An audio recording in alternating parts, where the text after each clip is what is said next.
adalah ketika harus semua tentara, harus semua polisi megang klub, megang apa, megang PSSI, megang apa, PBSI kayak gitu. Bukan orang expert, orang yang dengan disiplin tinggi, tapi sebetulnya nggak selalu bisa diterapkan di tempat itu. Artinya apa? Mereka nggak ngelihat rumah. Mereka ada rumah, disuruh mimpin rumah itu, dia paksakan aturan dia.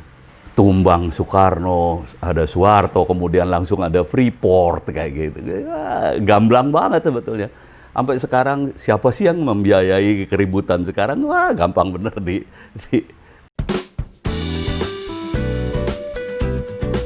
tahun 78, 79 itu saya buat Black Angels. Ada dengan berempat kami buat Black Angels. Black Angels itu MC. Jadi kalau mau ngomong soal klub, di dunia itu ada 3 klub saja sebetulnya. Ini yang orang nggak pernah sadar, orang nggak pernah itu. Klub yang pertama klub hobi. Saya mendirikan klub hobi di sini, menaungi sebetulnya. Klub hobinya udah ada dulu HCJ. Tapi kemudian saya buat national flag-nya. Nanti saya bisa cerita lagi kenapa yang melatar belakang itu. Nah, HDCI ini adalah klub hobi. Menandai seorang anggota menjadi di klub hobi ini ada kartu anggota, ada iuran, ada seperti layaknya klub-klub yang dengan anggota seperti itu. Ada iuran, ada kewajiban-kewajiban, ada ADRT, kayak gitu ya. Ini klub hobi. Terus di dunia ini ada satu lagi klub yang berbasiskan marketing tool.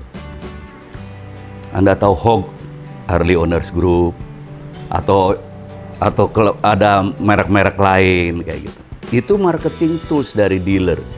Dealer wajib membuat klub itu, atau bukan klub, grup itu untuk menjamin atau menservis customernya agar dia tetap ada di motor ini aja pakai. Bukan klub. Mereka itu grup, didirikan oleh dealer gitu. Itu ada kewajibannya, dealer harus punya grup gitu. Termasuk juga merek-merek yang lain. Ketiga, MC, Motorcycle Club. Sebetulnya semua namanya hampir sama. Tapi MC ini kemudian, yang kedua ini tadi pakai kartu anggota. Ya, kartu anggota yang fungsinya adalah juga semua yang bisa dinikmati fasilitas dari dealer oleh anggota ini. Karena kan keanggotaannya ini sebetulnya marketing tools gitu. Yang ketiga adalah MC. MC itu dia nggak pakai kartu anggota, pakai patch. Dan dia punya hierarki. Kalau Anda lihat di luar sana yang kebetulan geng. Kebanyakan kalau yang di luar Indonesia geng. Indonesia aja yang nggak mengenal gitu-gitu, gangster gitu ya.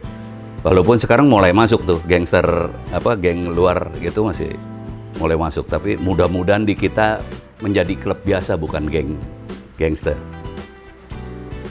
Itu yang dibilang MC. Mereka pakai rompi dan ada hierarkinya, ada calon anggota yang disebut prospek, ada kayak gitu, terus menjadi anggota ini biasa, terus kemudian anggota anggota. Nah, di Indonesia itu sebetulnya yang besar brotherhood. Nah, kami walaupun kami kecil tapi we are the first MC gitu. Kami pertama punya MC Black Angel. Itu perbedaannya. Nah, tadi saya bilang dari tahun 79 itu, 78, 79 itu saya mendirikan, kami berempat punya klub namanya Black Angels. Walaupun cuma berempat aja, yang tahu hanya kita ya, tapi kita udah pakai patch tuh. Gitu, nggak boleh ada orang lain yang pakai. Kita punya persyaratan sendiri, waktu itu harus Jakarta Bali, karena kita di Jakarta ya, Jakarta Bali tanpa ditemani, harus sendiri pakai motor tua. Kayak gitu dulu. Nah, itu sebetulnya. Jadi yang tadi saya bilang Black Angels itu saya dirikan 78, 79. Sementara yang namanya HDCI itu kami mendirikannya, deklarasinya itu tahun 88. Tapi karena kami nggak bisa bikin Munas itu kan perlu uang, bikin Munas baru tahun 90 di Bandung. Kayak gitu. Jadi kalau dilihat ADART itu ada tuh deklarasi 88. Deklarasinya adalah ketika ulang tahun HCJ, Harley Davidson Club Jakarta, di Jakarta. Kenapa ada itu? Rangkaiannya gede banget nih. Adalah 4 orang jenderal deh. Dading Kalbuadi, Pak Dading Kalbuadi, Pak Anton Sujarwo, Pak Ibnu Subroto, satu lagi Pak Wiyogo, yang resah mereka. Mereka itu hobi motor tapi kok nggak bisa punya surat gitu. Padahal kita bangsa Indonesia, di Undang-Undang Dasarnya adalah hak segala bangsa untuk bisa menikmati kemerdekaannya gitu kan. Kenapa nggak bisa? Akhirnya teman-teman berembuk, kita harus dobrak nih SK 3 menterinya. Ya gitu ya. Tapi kan harus ada alat, harus ada kekuatan yang mendorong gitu. Akhirnya udah ledakkan aja, teori intelijen ini diledakkan. Pengen tahu banyak nggak orang yang punya motor gede gitu kan. Nanti baru kita bikinin klub. Terus kita dobrak tuh SK 3 Menteri untuk merombak peraturan dari 200 cc menjadi tidak terbatas. Akhirnya dibuatlah sama Pak Anton Sujarwo dalam rangka kampanye helm. Dibuatlah namanya Bayangkara Rally. Itu boleh semua ikut, motor besar boleh semua ikut. Dan waktu itu mengundang tamu luar, tamunya kebetulan komandernya Royal Air Force-nya, saya lupa Malaysia apa Singapura gitu. Udah diundang.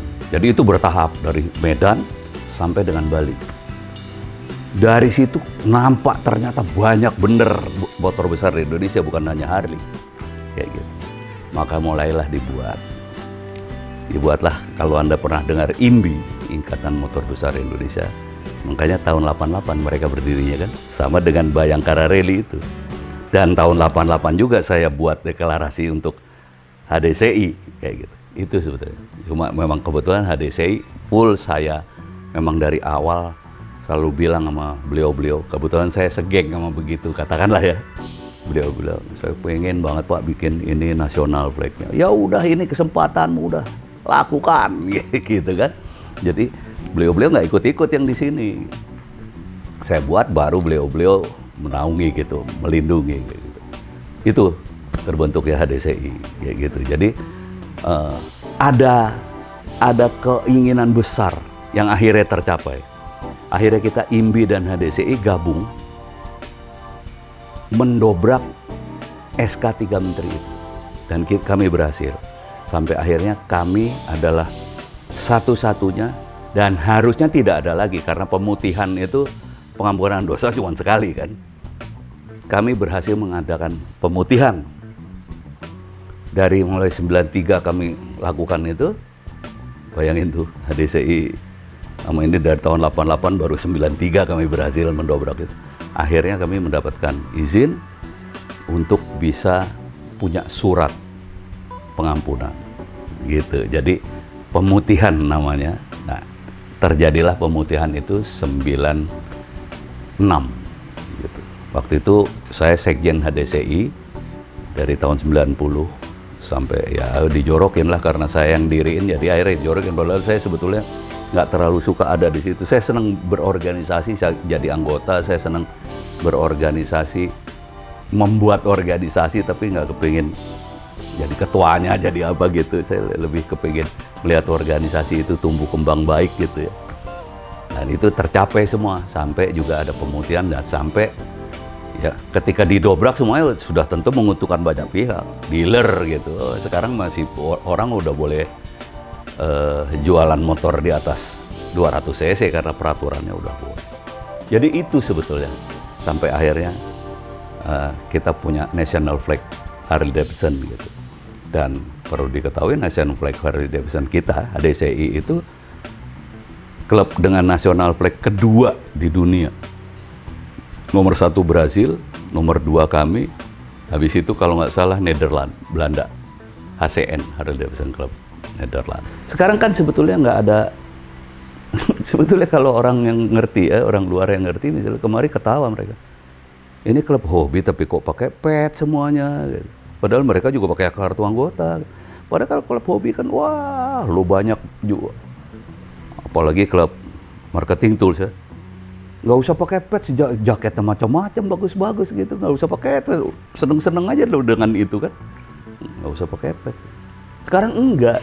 Sekarang mereka menjadi bangga dari pet, tapi mereka jiwanya bukan real bikers. Bukan MC mereka. Mereka nggak ada hierarki. Padahal MC itu hierarki. Sebetulnya kan dimulai dari, ini pertama ada MC kayak gitu kan, pernah dengar Hells Angels, itu boleh dibilang MC pertama, boleh dibilang, saya nggak bilang itu satu-satunya yang pertama, tapi boleh dibilang yang pertama. Kenapa kemudian MC ada hierarki? Karena mereka ini semua veteran-veteran penerbang. Yang dibilang Hells Angels itu dulu sebetulnya squadron Hells Angels. Di sana kan kontrak kerja per 4 tahun kalau dulu kalau nggak salah. Nah begitu itu kontrak itu kelar, mereka boleh terusin boleh enggak. Nah mereka enggak. Dan mereka kemudian mereka gabung jadi satu, main motor, kebetulan semuanya senang Harley, buatlah Hells Angels. Dan mereka buat karena mereka tentara kan, mereka buat hierarki itu gitu. Kalau mau ngomong sebetulnya kita harus ngomong tarik ke belakang sejarahnya gitu. Kayak gitu. Jadi ya itulah gitu. Jadi makanya saya sih sebetulnya kepengen kalau masuk sebuah rumah, ini analogi gitu. Mau klub apapun saya harus tahu dulu rumah apa itu. Gitu kan. Oh rumahnya gini, oh kamar mandinya di sana. Oh yang punya orang Islam berarti saya assalamualaikum. Oh yang punya orang Kristen berarti saya apa salam apa kayak gitu. Kayak itu. Jadi hal-hal itu yang udah hilang dari bikers di Indonesia. Bahkan pelaku-pelaku bukan bikersnya aja, bahkan jenderal-jenderalnya yang kemudian jadi ketua lah, jadi ini, nggak pernah mereka. Saya suatu saat, saya nggak usah sebut namanya, tiba-tiba klub yang saya dirikan umurnya 50 tahun. 50 tahun. Waktu itu umur saya 55, saya kaget. Gue yang diriin loh di klub. Masa gue 5 tahun udah diriin klub? Saya bilang gitu. Ya itu, kesalahan-kesalahan fatal. Bahkan ini saya yang dengar dari bos sahabat-sahabat saya yang jenderal yang jauh lebih tua dari itu. Adalah ketika harus semua tentara, harus semua polisi megang klub, megang apa, megang PSSI, megang apa, PBSI kayak. Bukan orang expert. Orang yang dengan disiplin tinggi, tapi sebetulnya nggak selalu bisa diterapkan di tempat itu. Artinya apa? Mereka nggak ngelihat rumah. Mereka ada rumah, disuruh mimpin rumah itu, dia paksakan aturan dia. Nggak boleh. Nggak boleh. Kita ini punya budaya. Ya, mungkin karena saya seniman ya. Saya mikirnya itu. Ya lihatlah, rumah apa ini? Sebelum kamu masuk rumah itu, kamu tahu dulu rumah itu. Kalau nggak, jangan sok tahu. Jangan sok berubah, jangan sok ini gitu. Itu. Oleh karena itu pemimpin kita, ganti pemimpin, ganti aturan. Nggak ada peduli yang baik di rumah itu sebetulnya. Harusnya tinggal nerusin, nggak ada peduli. Dia pengen eksis sendiri. Sampai dengan sekarang. Ya itu kenapa? Ya karena nggak pernah kepengen tahu rumah apa yang akan dipimpin gitu. Aneh cita-cita saya. Ya sebetulnya nggak aneh sih. Cita-cita saya kepengen jadi militer lah, polisi atau angkatan lah. Itu cita-cita saya. Bahkan bapak saya dari kecil sudah melihat bahwa insting militer saya kuat sekali. Disiplinnya, terus ya sebetulnya sih lihat like father like son kan sebetulnya. Buah itu nggak akan jatuh jauh dari pohonnya. Itu mungkin ya. Sehingga yang saya kaget-kaget adalah ketika saya harus menentukan saya masuk IPA atau SOS, atau dulu bilangnya PASPAL ya. PAS, saya masuk IPA kalau sekarang ya, IPA atau IPS. Dulu saya masuk PASPAL atau masuk SOS nih, atau masuk budaya nih, gitu kan. Ya pokoknya ada masalah lah saya dulu waktu kecil, sampai akhirnya ibu saya nggak mengaku. sebelum meninggal, beberapa hari sebelum meninggal, bapakmu sebetulnya udah tahu dan ini udah bikin diary. Bapak saya tuh tulisannya bagus, diary kepada ibu saya. Anak kita satu ini insting militernya kok kayaknya kuat ya.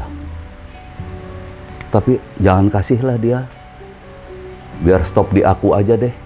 Yang militer, kami keluarga militer, orang Banyumas tahu sendiri kan, sama orang Magelang. Bapak saya Magelang, ibu saya Banyumas Purbalingga. Biar nggak ini, biar udah stop di saya. Jangan biarkan dia jadi seperti saya. Ini kata-katanya kira-kira seperti itu, karena campuran bahasa Belanda sama Jawa sama Indonesia nih.